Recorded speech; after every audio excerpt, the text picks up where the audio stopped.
Voces, plataforma de difusión cultural. Entre Voces con Cheli O. Les agradecemos por acompañarnos en una emisión más de su programa Entre Voces. Nos encontramos en el Museo de la Restauración de la República. El invitado del día de hoy es José Guadalupe Flores, director de orquesta, quien nos va a platicar de sus estudios en el extranjero, de su experiencia como director de orquestas en varias sinfónicas de nuestro país y también cuando estuvo a cargo de la Filarmónica de Querétaro. Yo soy Cheli O y este es su programa Entre Voces. Comenzamos.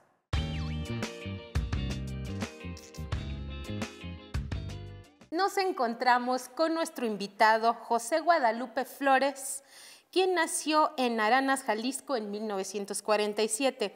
Realizó sus estudios en Guadalajara. Primero en la Escuela Superior en Música Sacra, luego en la Escuela de Música de la Universidad de Guadalajara y posteriormente a través de una beca en la Musikschule de Stücken en Alemania. Considerado uno de los directores más importantes de América, hizo su debut a principios de los años 70 con la Orquesta Sinfónica de Guadalajara. Sus estudios musicales comenzaron en Guadalajara, Jalisco y posteriormente en Alemania. A partir de 1973, su carrera ha sido una ininterrumpida cadena de éxitos que lo han llevado a dirigir prácticamente todas las agrupaciones sinfónicas y filarmónicas de México, destacando sus múltiples presentaciones en la Orquesta Sinfónica Nacional, la Filarmónica de la Ciudad de México y la Filarmónica de la UNAM. Ha sido, por otra parte, director titular de la propia Sinfónica Nacional, de la Sinfónica de Jalapa, de Guadalajara, de la Orquesta de Cámara de Bellas Artes y de la Filarmónica en Jalisco. En 1998 tomó el cargo de director titular de la Filarmónica del Estado de Querétaro, en donde realizó una importante difusión de la música por todo el estado. En 1974 debuta internacionalmente en la Sinfónica de Victoria, Canadá, y a esta le siguen importantes presentaciones en Yugoslavia, Guatemala, El Salvador, Costa Rica y Estados Unidos. Su debut en Río de Janeiro, Brasil, le ganó ser nombrado el director titular de la Orquesta Petrovas Pro Música de esta ciudad. Por su permanente deseo de ayudar a la educación musical y pregonar la música mexicana de concierto, ha sido acreedor a múltiples reconocimientos como de egreso de la Ilustre Universidad de Guadalajara, Premio Jalisco en Artes, miembro de la Benemérita Sociedad de Geografía y Estadística, la Medalla Mozart 2013 y otras más. Pues muchas gracias por acompañarnos. Gracias a usted. Vamos a comenzar. ¿Qué es la música para usted? ¿Qué trascendencia en la existencia del ser tiene la música? Bueno, en mi caso, como yo fui muy afortunado, nací en el seno de una familia de músicos, entonces para mí era normal. Y así fue durante toda mi vida. Yo fui músico desde que nací, por decirlo de algún modo. De hecho, en mi formación de bebé, conocí primero las notas que las letras. Entonces eso ha sido muy importante en mi vida porque desde siempre estuve designado a ser músico. Y para mí pues es la vida, ¿no? Yo respiro música, yo pienso en música, yo hablo música, exudo música, si se pudiera. Pero todo está alrededor de mí, mi vida está alrededor de la música. Y he sido muy afortunado, me ha ido muy bien. Yo creo que sí existe la posibilidad de uno puede decir yo nací para esto. Ah, muy bien. ¿Y en qué sentido la música es un lenguaje universal? ¿Quién es su compositor favorito y de qué época?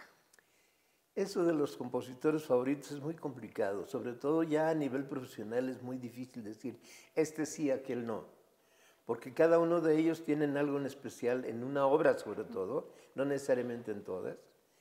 Alguna época de mi vida yo pensé leer mucho a Hemingway con música de Mozart en una isla y sin problema, pasar la vida bien. y no he encontrado más que una música, una composición de Mozart que no me gusta, de todo el montón de obras que ha tenido, y no así con otros compositores. Incluso con Beethoven hay unas piezas que son así como que tenía necesidad de ganar dinero y le escribió rapidito ahí para que le dieran unos centavos y poder comer o tomarse su botellita.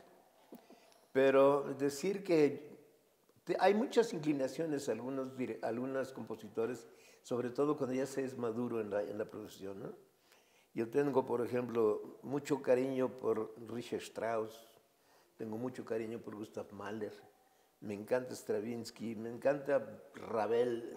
O sea, hay muchos, es muy difícil decir uno.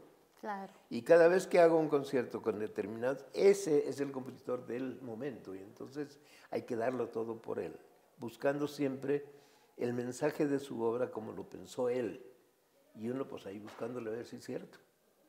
Claro, como situarse, qué estaba sintiendo, qué emociones, Y además ¿verdad? en qué época se escribió la obra, también es Exacto. importante. Eso nos ayuda mucho a ver qué pasaba en el mundo en 1903, por ejemplo, ¿no? Cuando él escribió esta obra, entonces, ¿qué pasaba en su entorno de él? ¿No? En fin, esas cosas ayudan mucho para uno llegar más cerca a la idea original del compositor. Exactamente. Y como usted lo menciona, tuvo la influencia de sus padres músicos, María Almaraz Suárez, directora de coros, Abraham Flores García, clarinetista, y aprende a leer notas, pues precisamente desde muy pequeño. ¿Qué legado le dejaron sus padres? ¿Quiénes fueron sus maestros? ¿Cuáles instrumentos llegaron a su encuentro? ¿Cómo fue su infancia? Horrenda, porque era pura música todo el tiempo. No fue tan mala. Mi hermano también tuvo la fortuna, dicha o desgracia, de aprender la música también muy pequeño. Entonces, siendo 7, 5 años de edad, ya leíamos música y ya cantábamos a dúo. Mi abuelo, el padre de mi padre, era clarinetista, mi padre era clarinetista, mis tíos eran clarinetistas, o sea, todos fueron con clarinetistas. Mi hermano empezó a tocar el clarinete y a mí no me gustaba mucho por la cuestión del aire. En fin, toqué también el clarinete porque era cuestión de familia. Después algún día le dije a mi padre, ¿sabes qué? Yo no quiero ser un soplón, yo me voy a dedicar al piano. Entonces me dediqué al piano. Y así después ya con esto de la dirección tuve que incursionar en otros instrumentos, ¿no? Un poquito de la cuerda, un poquito de los alientos que ya conocía por el instrumento del clarinete. En fin, esto fue para la formación mía posterior, ya cuando se supone que siendo director uno tiene que conocer todos los instrumentos. Exactamente. En el gobierno de Alemania, a través del DAAD, le otorga una beca para residir y estudiar en la Escuela de Música de Saarbrücken, donde empieza sus estudios formales de dirección de orquesta y coral. ¿Cómo vivió esa experiencia y en qué momento se decide a ser director? Eso es muy importante, porque para mí fue sorprendente. Yo nunca pensé que iba a ser director de orquesta. Yo fui becado como pianista. Yo había terminado mi carrera de piano aquí en México, y entonces un maestro que venía cada año a dar unos cursos especiales de piano en Guadalajara, le gustó cómo tocaba yo, entonces me decía, te voy a conseguir una beca, vente conmigo a trabajar en Alemania. Y me fui a Alemania, entonces llegué allá, y me decían las personas, los jefes de ahí de la escuela, que no podía tomar yo nada más piano.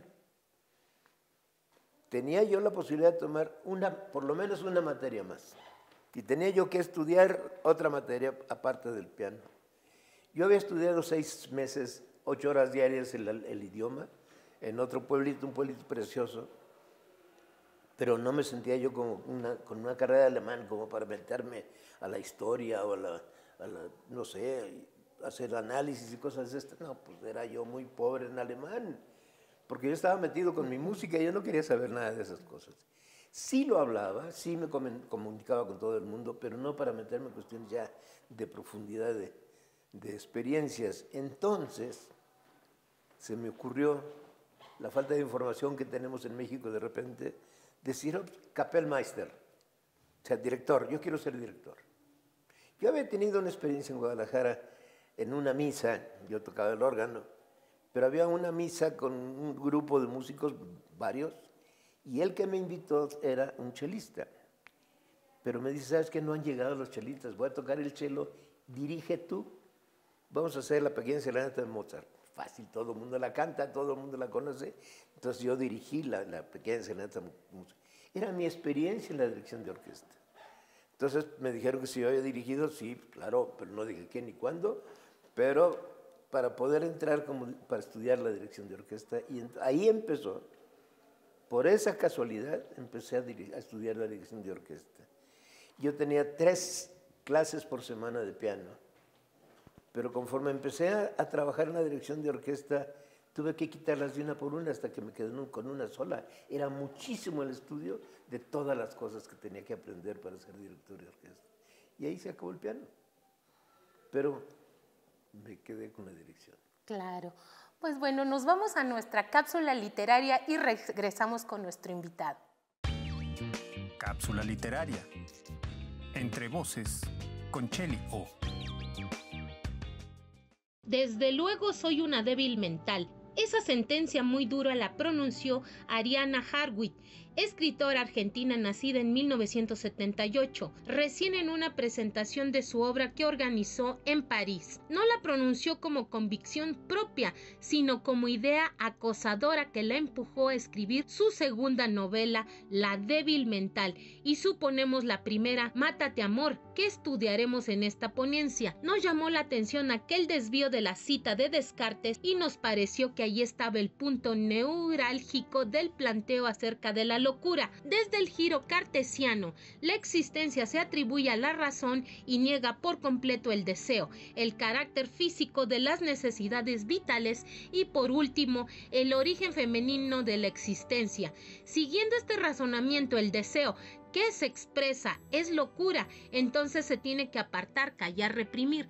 Mátate amor es irrural, confinado en el espacio delimitado de una casa de campo en el que la protagonista recién madre está atrapada en un trío madre, marido, bebé. El deseo de la protagonista, sus pulsiones eróticas y tanáticas, estructura la novela en un vaivén continuo entre relaciones familiares tradicionales que la agobian y la reprimen y huidas compulsivas a un bosque donde se libera en el encuentro con la mirada primitiva y tranquilizadora de un ciervo. Arianna Hughart indaga el deseo y siempre lo encara desde la doble perspectiva social e íntima.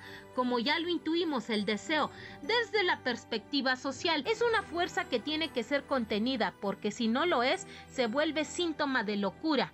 La novela en varios puntos hace eco de la propia vida de la escritora. Se exilió en Francia en 2007 para estudiar literatura comparada y se quedó viviendo en un pueblo rural en una casa cercada por un bosque a 2 horas de París, donde se embarazó. A Arianna Hughart le gusta jugar con las palabras, sacarlas de su jaula semántica. Si en Argentina la palabra exilio es muy pesada y remite al exilio político, durante la dictadura militar ella lo usa para hablar de su triple exilio: un exilio geográfico y cultural de Argentina a Francia, un exilio social de la sociedad al campo, de la ciudad, y un exilio corporal hacia la maternidad. De este triple exilio nació la escritora. De manera dialéctica, exiliarse, o sea, excentrarse, fue necesario para captarse, y escribir fue, en este lugar encerrado y ajeno, necesario para sobrevivir. Arianna Hughart comparte esta narrativa del deseo con otras narradoras argentinas jóvenes, como ejemplo Fernanda García Lao, Gabriela Cabezón Cámara, Romina Paula, Mariana Enríquez, que intentan reubicar el deseo en una sociedad que en todo es lenguaje, que parece vaciar y negar los contenidos profundos y singulares de los cuerpos y de las palabras. Esta revaloración del deseo se hace a menudo desde el cuerpo propio de la protagonista, que llega a ser utópica en una sociedad que incluye al deseo. La ambivalencia entre pulsión distópica de un deseo oprimido u opresor y pulsión utópica de un deseo liberado y creativo llevan a actitudes distintas de cancelación o de afirmación. El título título como Desaparecer completamente de Mariana Enríquez expresa esta pulsión canceladora de una sociedad menemista que niega el cuerpo y celebra la palabra falsa. En Muerta de hambre 2004 de Fernanda García Lao, la gordura y pulsión devoradora de la niña es un modo de contrarrestar el deseo filicida de sus padres. El cuerpo está presto entre estas dos pulsiones de cancelación y afirmación entre la sociedad y la intimidad. La obra de Ariana es un grito de reivindicación que apunta a ser fuerza de razón, fuera de la norma. Es un verdadero silogismo contra el pienso luego existo, que lleva el deseo luego soy una débil mental, apunta a deseo desde luego soy. Antes de entrar en el análisis proponemos estudiar las etimologías. La palabra loco o loca deriva del latín locus, que tiene que ver con el lugar, con el espacio. La relacionamos con la palabra excéntricas, idas fuera del mundo, imágenes de exilio, de destierro, enumeradas en la convocatoria. La locura sería un estado en el que encuentra la persona habitada por la abyección. Luego el significado derivó hacia conceptos que tienen que ver con construcciones sociales, biopolíticas, psicoanalíticas, como demente, anormal, emitido por Michel Foucault, abyecto. Ahí el significado espacial que reúne con lo social. La loca es alguien que está fuera de la norma, en un entre dos, inadmisibles y que por lo tanto tiene que ser excluido. Por último, es interesante tomar en cuenta dos derivaciones etimológicas que pertenecen a menudo a sombras. En el cruce de tantos puentes de significación entendemos que la locura es un concepto muy productivo a nivel semántico. Su origen remite al topos, por eso lo analizaremos en ese término. ¿Cuál es el instrumento de tal corte? Intenta estudiar la obra de Hartwig desde el concepto de locura, permite comprender su complejidad y potencia dialéctica y transgresiva.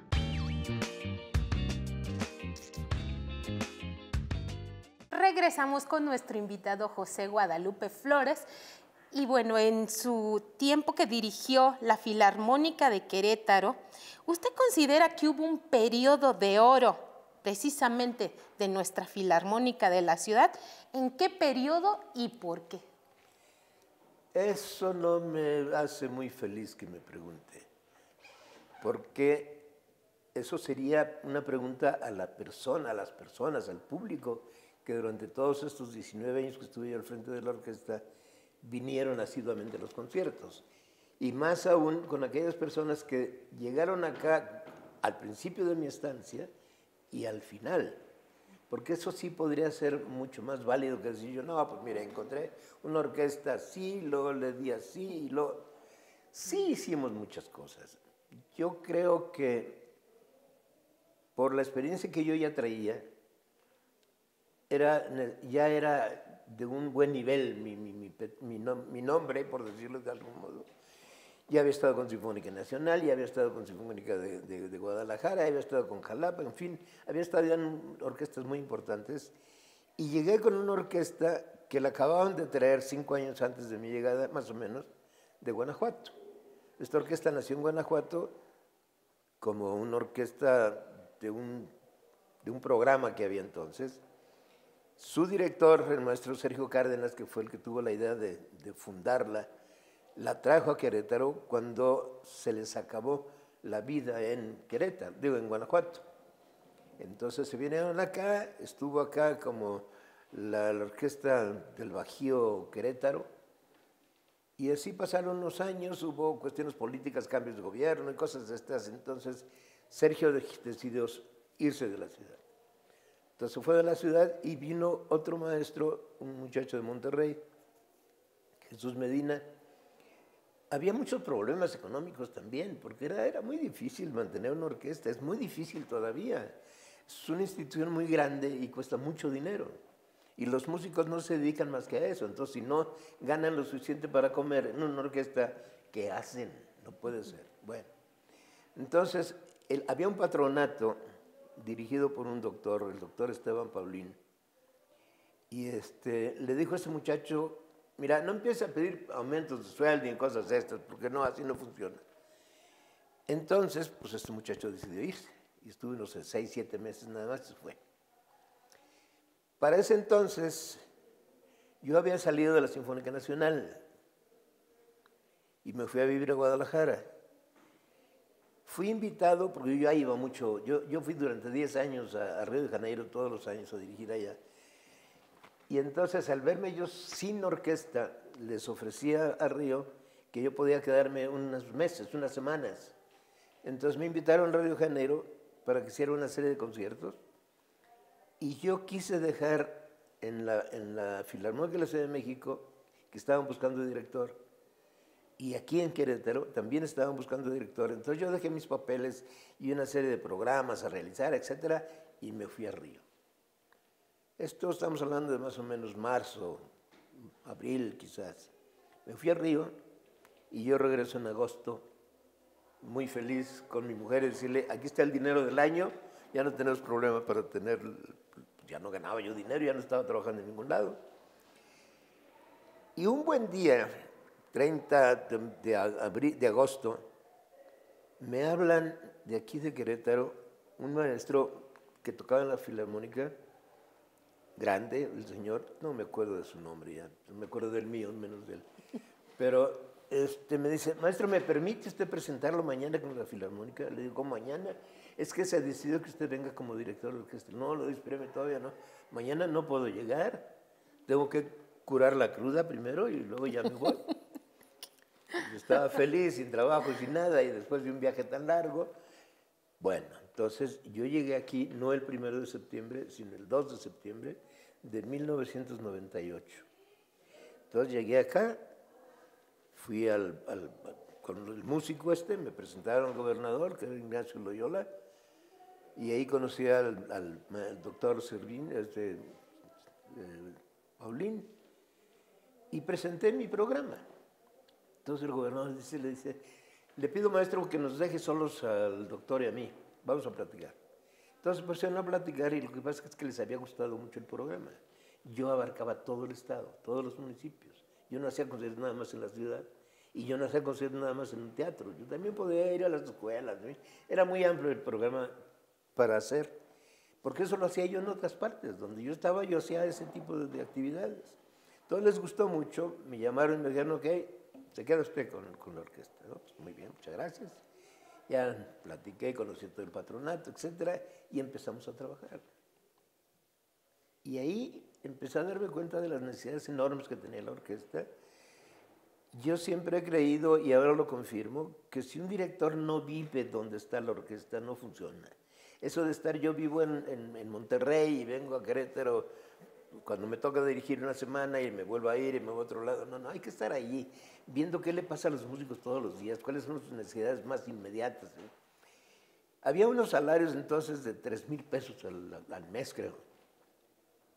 Y lo digo porque yo estoy escribiendo un libro de mi vida y tengo unos papeles que eran como el recibo de lo que ganaban.